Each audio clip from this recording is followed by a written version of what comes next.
Welcome to the Cherish and Conquer podcast, the show dedicated to celebrating female entrepreneurs' strength, resilience, and innovation. Be inspired by stories of women and what they cherish to help them conquer against all odds. Every other week, you will learn from remarkable women on how they navigate challenges, uphold their values, and create sustainable success. And now, here's your host, Jim Rembach. Hello and welcome to the Cherish and Conquer podcast.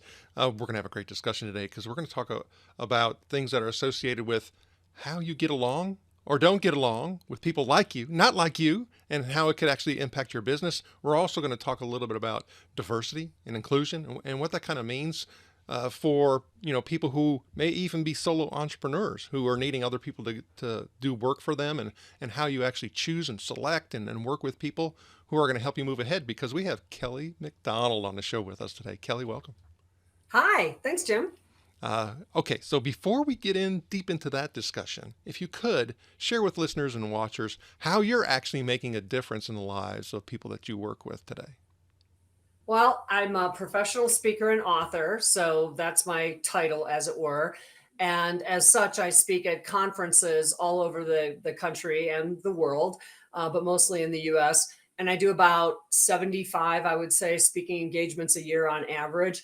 And what I talk about, the number one topic that I get booked for, is how to work with and lead people not like you. And that's about working through our differences and actually maybe even leveraging those differences so that we get to a better place in business.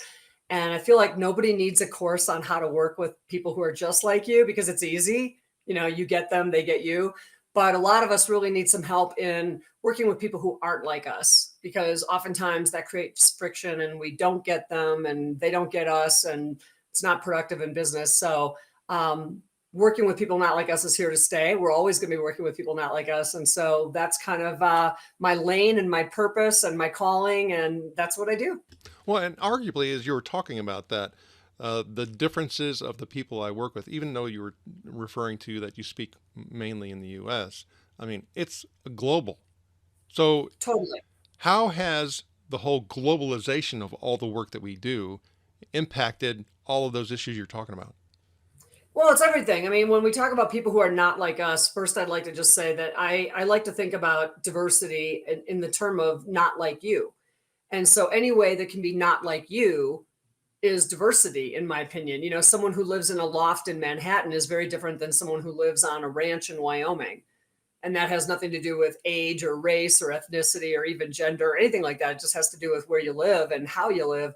And a parent is very different than someone who has no children, and all these different ways. So I want to say to your listeners that that as we're talking about this today, just think about all the different people in your life that you work with and know, and all the ways that they're not like you. And that's, to me, diversity. So obviously, when we're talking about a global world and a global workforce, we are working internationally. We are working with people from different cultures who speak different languages, and they have different work habits, and work culture in the same company in different countries can manifest itself differently. And all of this is a real asset to business, because when we work with people who are not like us, it opens up our eyes to new possibilities and new ways, not only of working, but of thinking. And that is how innovation and business success is achieved, is not by just staying right here, with your little laser focus and your little lane and never being open to new experiences, new ideas, and new ways of doing things. It's about broadening the lens as widely as possible and saying, what if? Well, as you say that, I start thinking about the potential conflict associated with speed, right? So if I'm having to deal with people that are not like me, the process is a little bit longer. But I think what I heard you say is the potential benefit of that is something you must not pass up. Oh, for sure. And I think the thing is, from a human nature standpoint, so I never want to demonize people who are listening, or any of us who find ourselves working with people who are not like us, and it's uncomfortable, because the truth is, it is, right? It's far easier to just surround yourself with people, who are exactly like you to the most part. And so when we are working with people not like us and it feels harder, I want to validate the audience and say, that's not in your mind. That's not a perception. It actually is harder because we do have to work and we have to modify and we have to meet people where they are. And hopefully they're doing the same thing. And so whether that's culturally, whether that's with work styles, that might be about everything from, somebody who is a problem solver versus somebody who is like, well, let's get some more opinions on this. I mean, it can be all different kinds of work styles as well. And I even go into personality types, if you will. And I mean, not from the standpoint of like Briggs Meyer, but like a pessimist is different than an optimist, or an engineer thinks very differently than a graphic designer does, and so all of these, we need everybody. We need everybody. And when we're working with people who are not like us, it can create that friction sometimes. And what we have to do is lean into it instead of pulling away. It's real easy to pull away and just be like, I don't get this guy, whatever. I'll work with him, but I don't really want to interact with him any more than I have to. But if we actually say, this is really different, and honestly, it's a little hard, but I'm actually going to try harder to figure this out with this person and learn more. That's how we grow. And that's how business succeeds. It doesn't succeed by staying small and focused inward. It succeeds by expanding and looking at a broader lens. Okay. So oftentimes, and you hear, people say, just do it, right? Or just get it done. Or, you got to move past that. All these types of things associated with us being able to be more accepting or whatever modifications that we need to do in order to get what you're talking about as an outcome. What are the steps and what do people need to do in order to make sure that they are taking advantage of those opportunities? I think, again, it's first of all, it's a mindset of the person that I'm working with who might not be like me is not a problem. They're on the same team. We're in business together, right? Let's say we work for the same company, or let's say I'm the client and you're a supplier, but presumably we have shared goals. And those shared goals are what unite everybody because everybody wants business success. Nobody is just working for just to spin their wheels. So we're all working with goals, with achievements in mind. And so when the differences are presenting problems, one thing that everybody can do is to just refocus on, we want the best outcome here. We're aligned on that.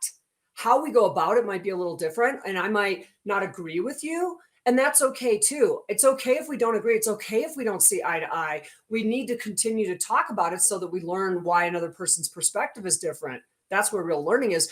But the other person is not a difficult one or the enemy or the problem. We are aligned in working together for the best outcome. And I think when you go into it with that mindset and say, okay, I'm going to just riff with you here, Jim. I mean, okay, let's just say I find Jim really, he's bewildering to me. I don't understand where he's coming from. The more we interact, more I'm actually mystified by him, then what that might signal to me is I got to work a little harder to get to what you're trying to tell me and your perspective. And I might actually use really active language like, tell me how you arrived at that, Jim. Tell me more about that. What do you think about this, Jim? So that I can get to the real, not maybe the way that you're sharing it with me, communicating or presenting it, because that's where the real understanding happens. Myrina.ai draws inspiration from the legendary Amazonian Queen Marina, embodying resilience and strategic brilliance. With our AI-powered SaaS platform, we equip women-led businesses for success in the evolving landscape of AI and business automation. As a partner and community for female-led businesses, Myrina.ai maximizes their potential using AI while providing essential support. Ready to amplify your success using AI with like-minded ladies? Register or learn more at Myrina.ai. And now, back to our interview. As you're talking, I start wanting to lean towards what I have gone through as far as learnings and accreditations in emotional intelligence. That's Right. where I lean to. So is that what you're talking about? Yeah, I'm talking about that. Yes. But I'm also talking about people making effort to place themselves in potentially uncomfortable situations that are about getting to a better outcome. Right. And so again, here's what social psychologists tell us, Jim. So this isn't Kelly McDonald science. This is what social psychologists say, is that the most natural thing in the world is to avoid the people who we find most different from us and to hang out with the people who are most like us. Okay. So birds of a feather, that's an actual thing. And it's been proven again and again. And it doesn't mean that because we gravitate to people who are most like us, that we're bad people. It doesn't mean that we don't care. It means that it's the easier path. And what I try to show people is, yes, that's the natural human inclination in all of us. And the example that I will give is, let's say there's a chamber of commerce meeting and it's a networking thing and it's a cocktail party and everybody is socializing and, having a cocktail or whatever. And the average age in the room is, let's say, late 50s, early 60s. And then in walks a 25-year-old tech entrepreneur because they want to join the Chamber of Commerce. What is that 25-year-old going to do? They're going to do what I call the scan, which is to scan the room unconsciously. They're conscious. Unscan the room looking for the person who's closest to them in age. They're not likely to go up to the 68-year-old and go, "Hi, I'm Ted." They're likely to find the people who are in their 40s or 30s or whatever and go up and talk to them. And they're not conscious of this. It's just how we're all wired. So if we're wired to stay with our people, our tribes, if you will, the people who are most like us, then we have to actively work on putting ourselves in positions where we're interacting with people who aren't like us. And that can be all different kinds of people. But I feel that is where intention comes into it. It has to be intentional because we're not necessarily going to gravitate toward it. And it's going to feel uncomfortable until it doesn't. That's a great point. You never know unless you go. Absolutely. And what I find at least, is the more I interact with people who are wildly not like me, the more I find that people are people. Like, we're actually far more aligned than you might think. Our envelopes might be different, right? My envelope is middle-aged white lady, and so I might be interacting with someone who is of a different race, a different age, from a different ethnicity, from a different country, whatever it might be. And yet at the end of the day, when you're having these conversations, you always find things that you align on. And that's why, social gatherings are so interesting, because you meet people and they're not like you, but then they are. To me, there's some common traps. And so, for example, oftentimes the conversations of DEI will specifically associate around race.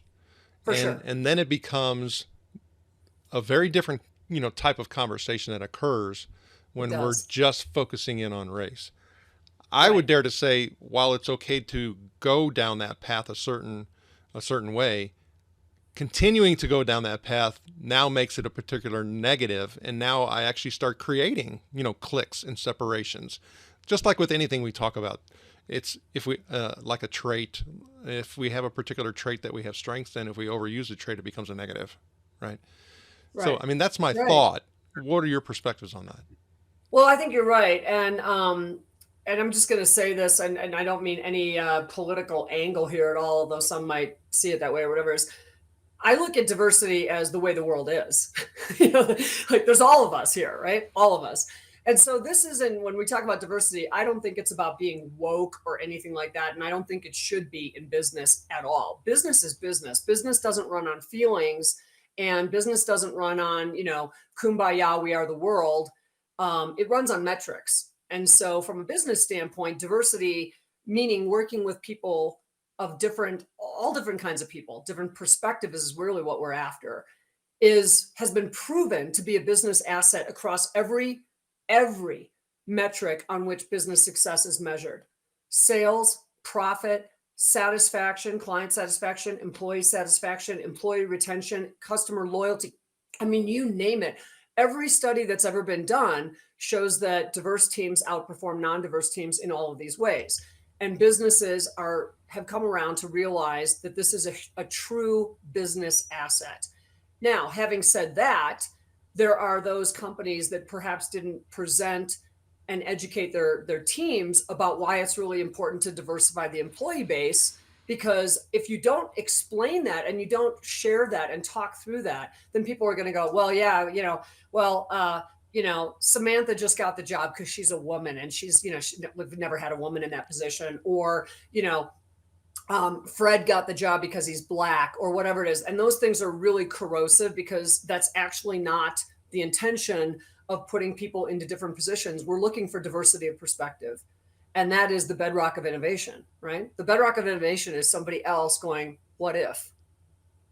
Well, And as you say that, and you talked about the separation and and business being is, are we also seeing a shift to where businesses are being more intentional about creating more of a social community within their organization that bleeds into, that whole personal element and aspect? Isn't that transformation occurring as well? it is so glad you're talking about that, because that's inclusion, right? And that's belonging. And so you can have, I mean, there have been studies that show that diverse teams, the only time that they are not getting the results that all other studies show is when there's diversity without inclusion and belonging. So you can populate your employee base with all kinds of different people. But if they don't get a chance to actually be at the table and share those perspectives, that's where the real magic happens, is when you're sharing a perspective that I simply don't have, and I can't possibly have it because I'm not a man, and so I don't know what it's like to be a man. And you're going to tell me, things that you've considered or thought of, or things that have happened to you as a man that I might go, oh my gosh, that's fascinating. I never even considered that. And how can we leverage these insights and perspectives and differences? So that's an oversimplification, of course. But what the most successful companies do is have a diverse team. And again, diversity can be, you've got people with, you've got people on the autism scale, spectrum, that are a part of the team because they think very differently than someone who is, again, in a creative role where they're thinking about how beautiful it is. And someone who is on the spectrum might say, but I'm looking at this logically, and I'm having trouble following this logically and thinking about this thoroughly from a quality and a technical standpoint, or whatever it might be. These are the things where different perspectives come together to create real progress and real innovation and success. So I think diversity for diversity's sake is performative. Okay. We all know those organizations that are like that, but the true commitment to diversity from the standpoint of contributions involves inclusion and a voice and belonging. Sometimes for myself, I see, I don't know how the best way to describe it, but you may see something where people are talking about the importance of the whole diversity and inclusion piece, but yet their activities and interactions with it are not aligned. So, Sure. I And mean, that's what they mean by performative. It's like, okay, you trotted out this pony and showed us this beautiful pony, but the pony has no role here or whatever. It's very transparent when people do that. well, and I'll give you an example that I can just take from my kids, and maybe people can connect with it. Is they will talk about diversity and inclusion, and because they get exposed to that in school, and Sure. they will even go through some classes. Yeah. But yet they turn around and do certain things that ostracize people. I'm like, well, do you realize that's bullying? No, it's not. Oh, wow. It's like, well, yeah, Interesting. it's a form of bullying that you're actually going through by, doing what you're doing, for that particular person. Interesting. This is kind of my point, is like, people are like, okay, yeah, this is all great and we absolutely need to do it. But I'm But not going to change my behavior. yes, yes, because that's really what we're talking about, is a behavioral modification, a behavioral transformation, a Right. behavioral adjustment. And so what do you do in those particular situations?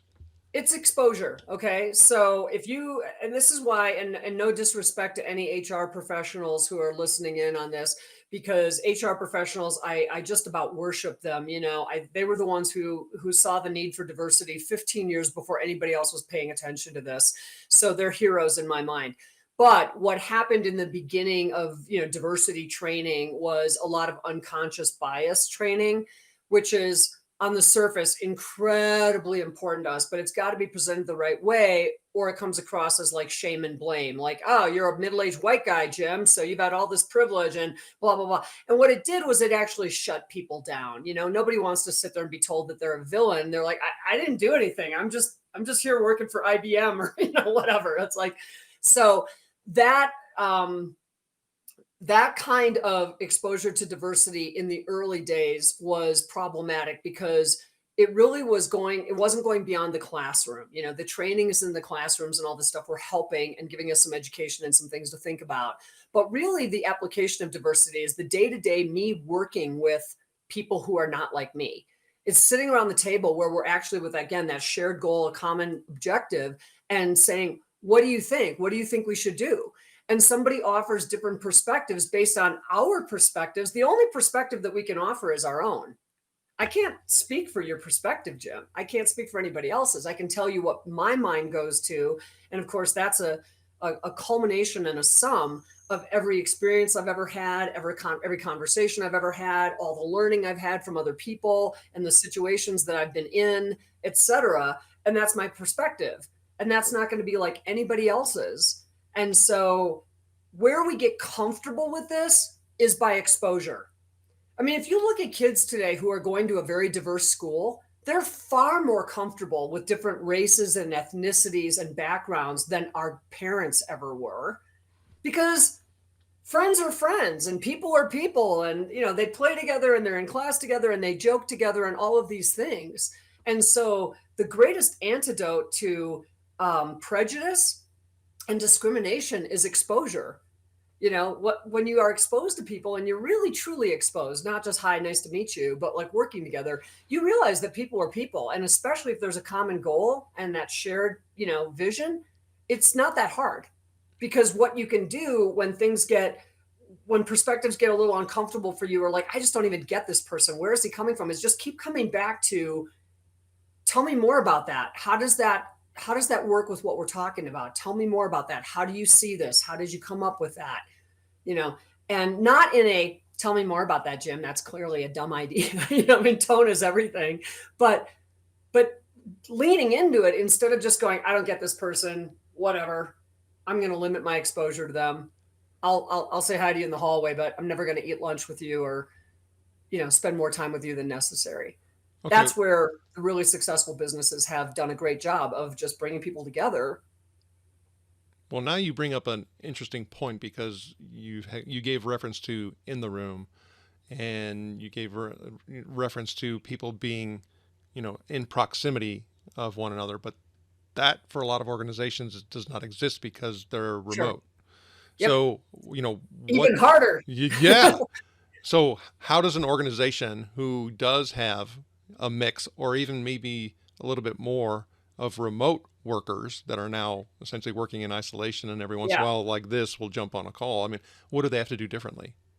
They do have to work harder, and I will tell you, it's work. I mean, the ones that are doing a great job that I work with, they really work at it, because remote work is very important these days. It's here to stay, but it's very isolating, and it's incredibly important that the leaders in those organizations really work to bring people together, and not just for meetings. So one of my clients, Zebra Technologies, one of the things that they do is they have regular meetings where it's actually not about business. They're talking about themselves, and they'll give a topic. So one of the things that they did was they asked all of their employees who cared to participate on a call about family recipes. And I think it was toward the holidays. Okay. So it didn't have to be a holiday recipe, but it was kind of a good time when people are cooking more and family and things like that.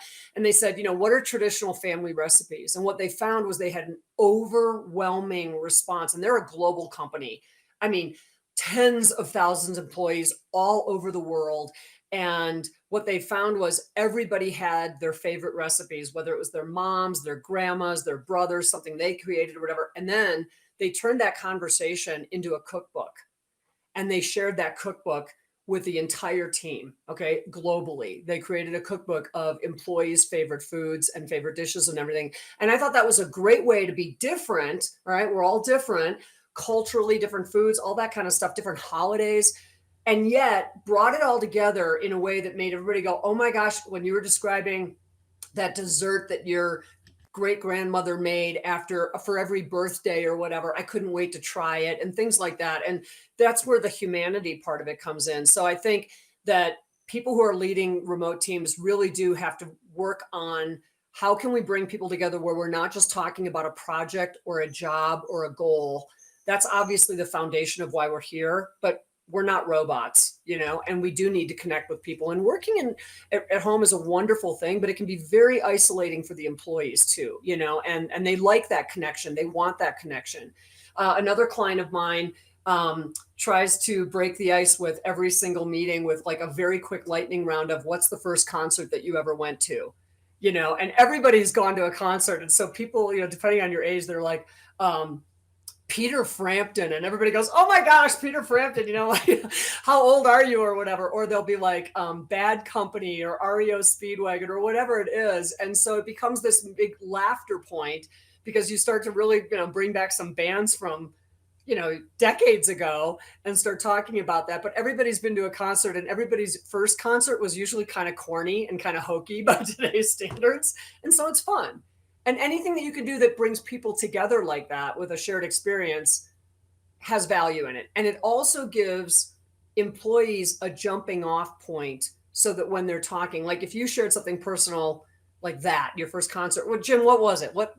Tell me what your first concert was. Billy Joel. Billy Joel. Okay. So I might say from now on, every time I'm on a call with you is, so are you going to go to Billy Joel's farewell tour? I think he's touring, the US or whatever. Are you going to catch a show? And it gives us something to talk about that's not day in and day out grind, and it humanizes us. And then I might say, well, all right, well, what was the last concert that you went to? And you might say, Rolling Stones, Mick Jagger's 80 years old now. I got to catch him when I can, that kind of thing.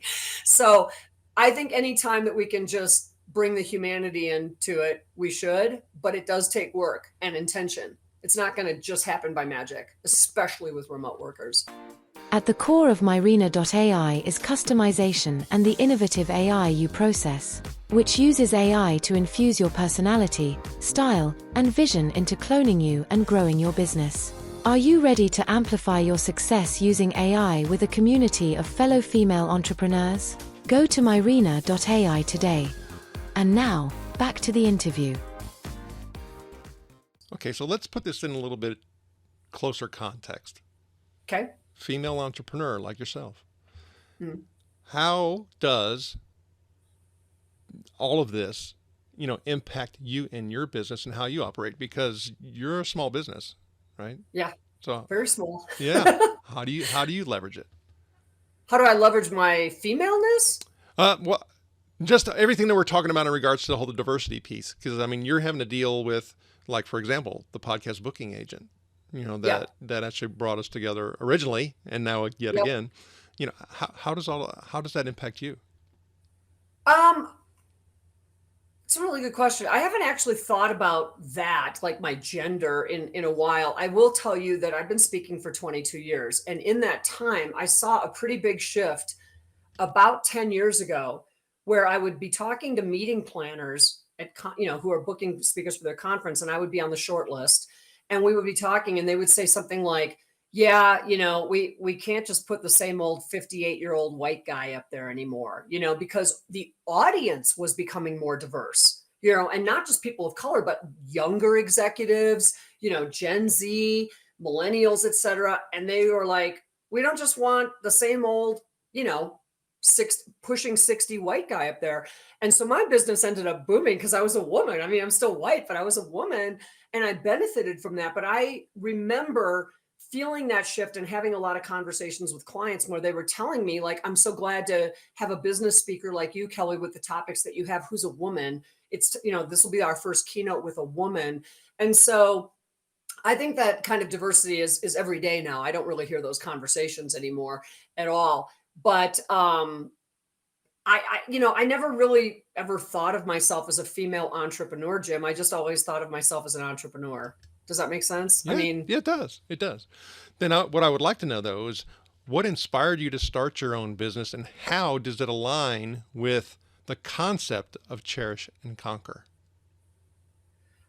I think it totally aligns with Cherish and Conquer. I started my own business because I was burned out at my last job. I was in the ad agency business, and there's a joke in that industry that you get in your 20s and you get out in your 40s because you're so fried. And that was absolutely true for me. I was 42 and I was just fried.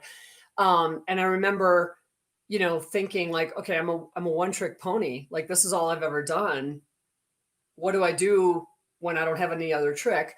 And just to share this with your audience, because I think as entrepreneurs, I think it's really important to know.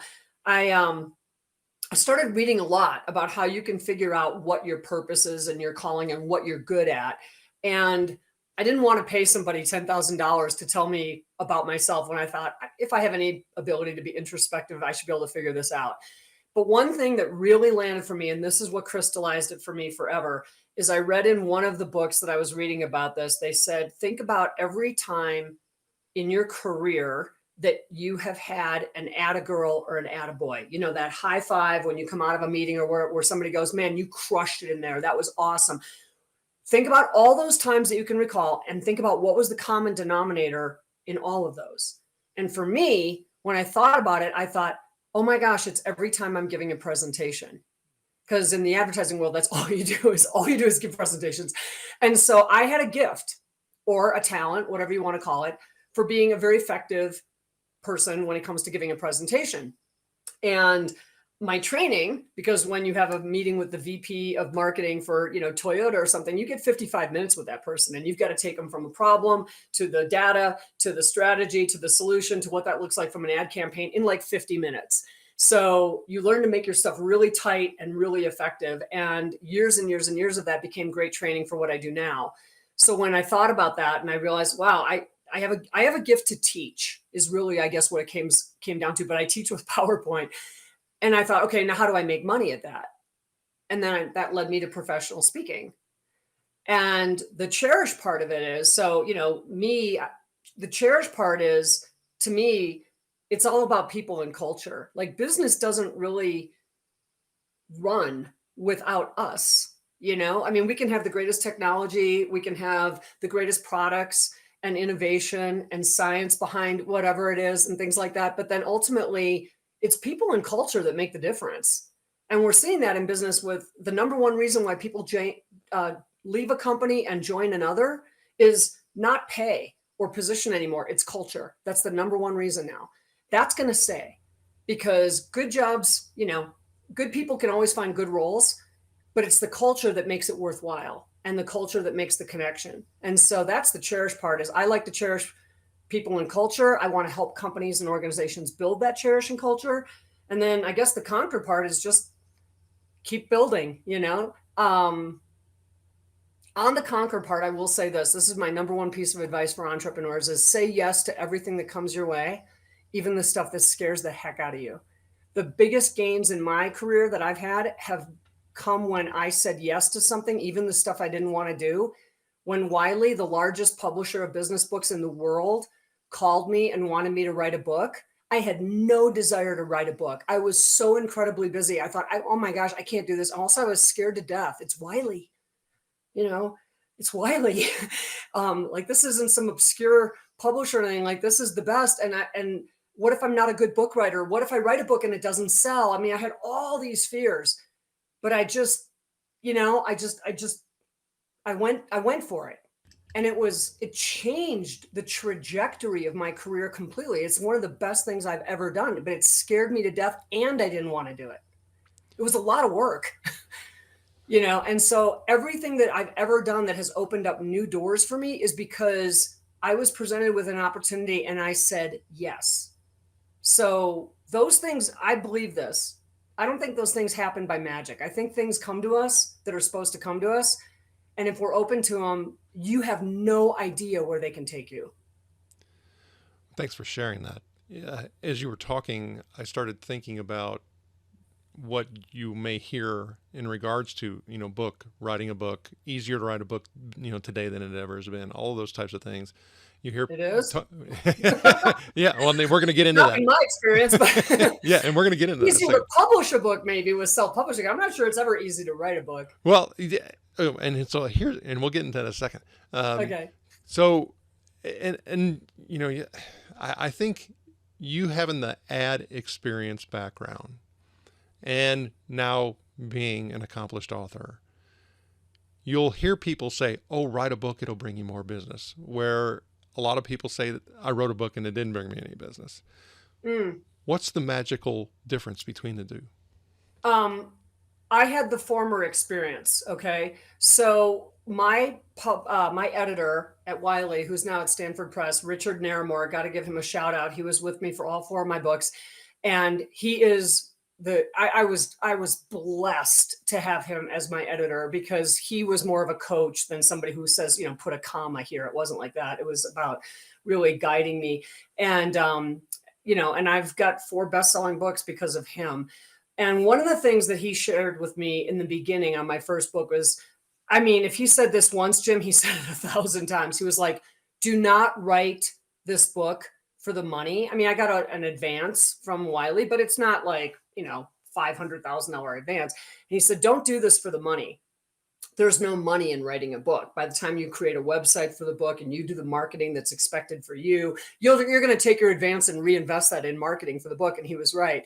He said, don't do it for the money, do it for the credential and what it's going to do to your speaking business. And by gosh, he was right, because having a best-selling book then became a real credential, a solid credential that supports the validity of what I talk about. And it made it easier to get on the speaker list for conferences and things like that. And it's something that takes you more seriously. And the other thing is, I think today's leaders are expected to create content. So we're expected to create content, whether it makes us money or not. And, I really don't make that much money on books. When you go the traditional publishing route, your royalties are really pretty narrow. And so it's not about making money. It's about the doors that it opens that will make you money. And that was absolutely my experience. Okay, so let's go back to what you had talked about, in the book and the ease of writing a book and the challenges associated with it. The getting, for you, fortunate enough to get the advance and then turn around and just having to give it all back to somebody else, to help from the marketing perspective. For sure. Yeah. So, I've heard when you start looking at the entire process that people say, well, writing the book was the easiest part. It's the marketing. It's the doing all of those. For sure. Okay. So tell us what that looks like. I would agree with that. Okay. I wouldn't say that for me, writing books is easy. I'm very good at writing books. I'm a journalism major. And so writing a book is actually not, I'm very good at it, but it's always hard because number one, I have a full-time job. So when you're writing a book, and especially that way that I did it with a traditional publisher, the minute you say yes and that book deal gets approved, Richard, my first book, I'll never forget the call. He calls me. I'm sitting in the parking lot outside of State Farm Insurance in Bloomington, Illinois, where I had just finished a speaking engagement. So I'm in my little rental car. I'm going to go to the airport and I'm checking my voicemails. And there's a voicemail from Richard that said, I want to be the first to congratulate you on your first book deal and, call me and stuff. So I call him and I think we're just going to be squealing, right? I'm just gonna be like, oh my gosh, this is so exciting. And he's like, congratulations. Yep. And he goes, okay, I want to set a conference call with you for 3 weeks from today. And I want to see chapter 1, chapter 9, and chapter 11. And all of a sudden I realized it was game on. Like, this is a business from his end. Things are set in motion at that point that cannot be changed. Whether it's what day is it going to appear on a bookshelf in Barnes and Noble or at an independent, and so the hard part is, for me, writing a book, I'm good at it, but it was a second job. I had a boss. My boss was my editor, and he's telling me I need these things like that. So if someone is self-publishing, I think that's a very different world. And I haven't gone down that world. I haven't been in that world. But it is a lot of work and it can be incredibly gratifying. And especially if your book is well received, but it's work to make a good book that really helps people and that sells well. It's a ton of work.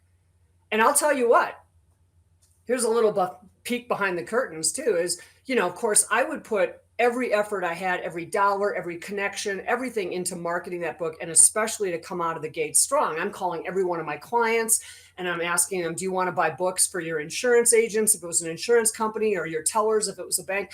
And I'm pre-selling thousands of books so that when it comes out of the gate strong. And so naturally, sometimes there's like a little, like, it peaks and then it goes down or whatever. And I'll tell you what, in terms of a boss, I would get a call from Richard every once in a while that would say, "So Kelly, what do we need to do to jumpstart sales?" And you all of a sudden realize, like, you have to answer to people. This is not just you're in a bubble. I mean, maybe if you're Stephen King and you can just go right in the woods and, do it whenever. But that wasn't my experience in writing 4 books for Wiley. It was very rigid. It was very structured. That was a good thing, but it was hard.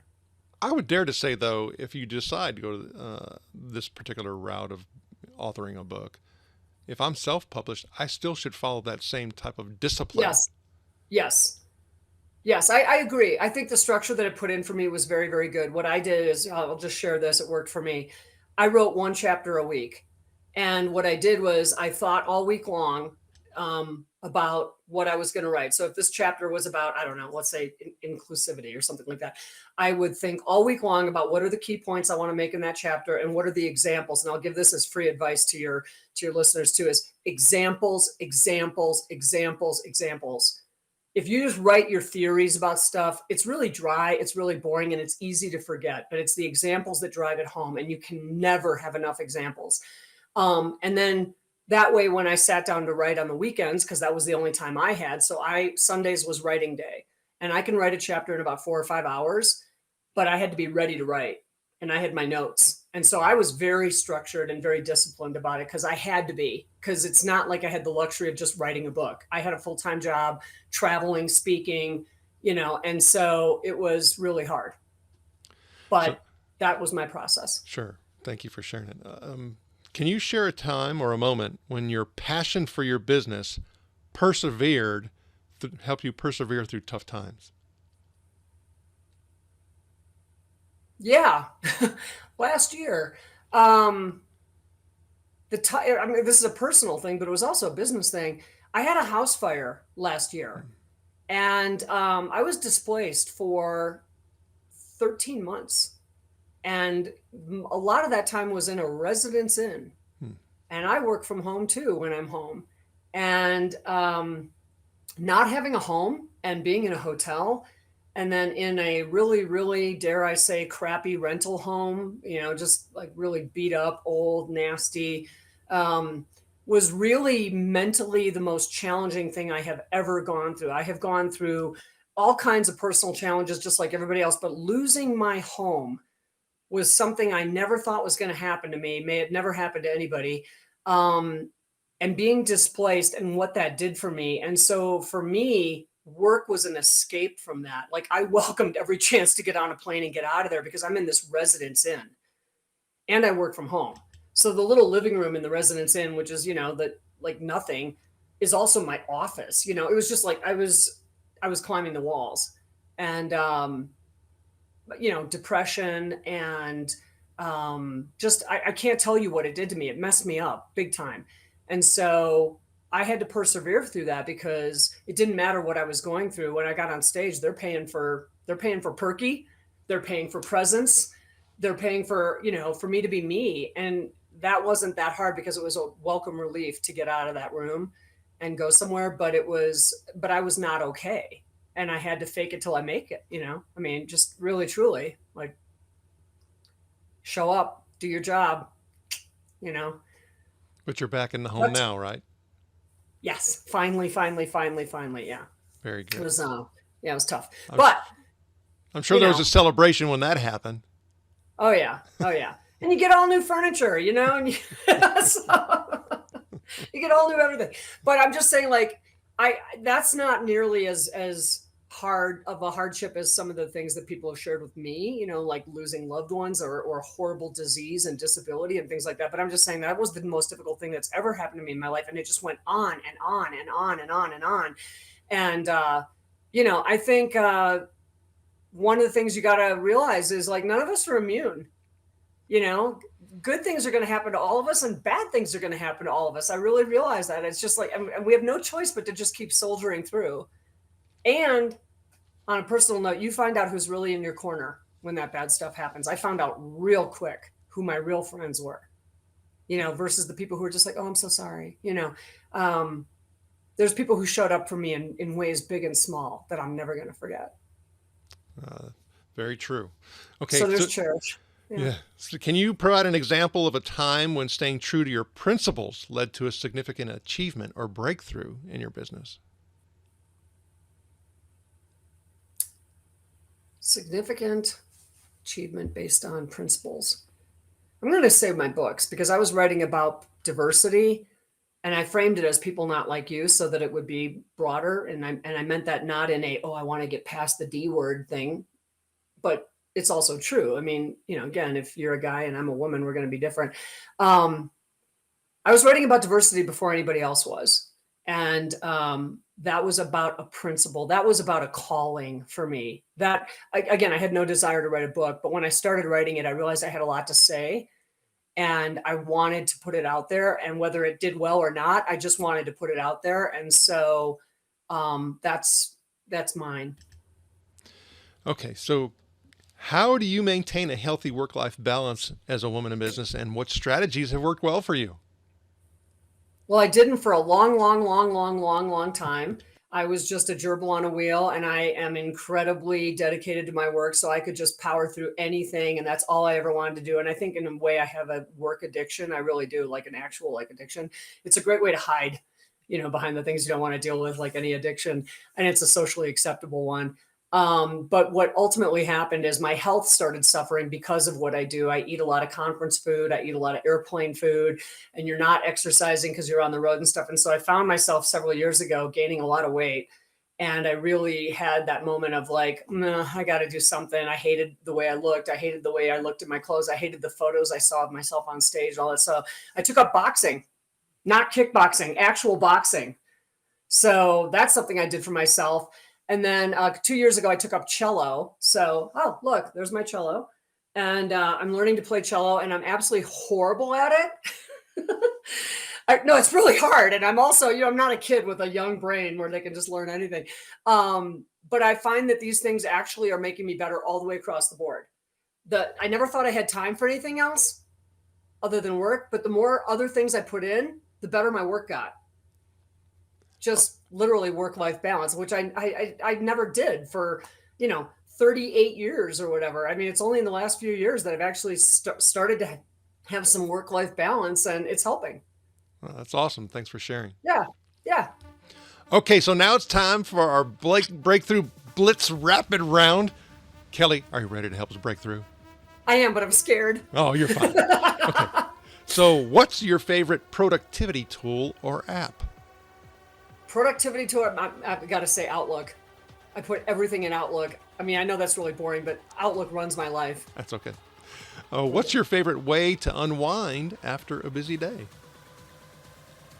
Watching a show that I'm completely engrossed in is a really great way for me to unwind. And going for a walk is nice too when the weather's nice. If you could have dinner with any female business leader, living or deceased, who would it be? Sheryl Sandberg. What's your favorite quote or mantra that keeps you motivated? Do the best you can until you know better. And then when you know better, do better. Maya Angelou. What's one piece of advice you'd give to an aspiring female entrepreneur? Just what I said earlier, say yes to everything that comes your way, even the most random stuff. You have no idea where it's going to lead, and lean into the stuff that scares you the most. Okay. Don't do anything dangerous, but but lean in. I mean, it's just say yes. Be open to saying yes to everything. Things come our way for a reason. And what is the biggest misconception people have about being a female entrepreneur, and how do you address it in your own experience?